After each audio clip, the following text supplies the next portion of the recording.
Hello Lifey! Sa video natin today, i-discuss natin kung bakit merong past due sa SSS loan kahit na matagal na itong bayad. Share ko din sa inyo kung ano yung dapat nating gawin. Disclaimer lang po ulit, hindi po ako isang expert or nagtatrabaho sa SSS.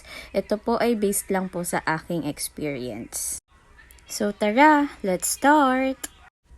Ikaw ba ay nakapag-loan sa SSS at lumipat ng kumpanyang pinapasukan? Kung oo, panoorin mo ang video na ito hanggang sa dulo. Dahil baka meron ka ding past due nang hindi mo namamalayan. Need mo lang i-check ang iyong statement of account para malaman kung meron or wala. So, para i-check, punta ka lang sa iyong SSS online account. So, under inquiry na tab, click mo lang yung loan info.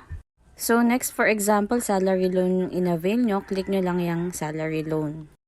So, next, makikita na natin ang loan SOA natin. So, ito na nga. Based dito, as of December 7, meron akong ganitong amount na past due.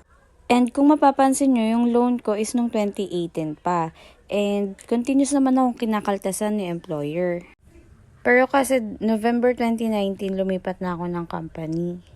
Dahil hindi pa tapos yung 2 years paying period ko. So, nagkaroon ng gap yung payment ng loan from company A to company B.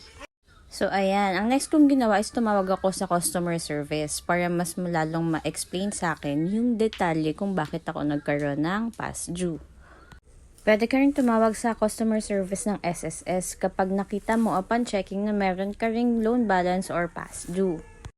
Ayan. So, ang next thing, syempre, kailangan na nating bayaran yung total amount of obligation natin. So, paano? Need lang natin mag-generate ng PRN or Payment Reference Number. So, dito sa ating SSS online account, click mo lang yan Payment Reference Number or PRN. And click mo lang yung loans. So, dito, ito na yung active loans without PRN. So, need lang natin i-click yung Generate PRN.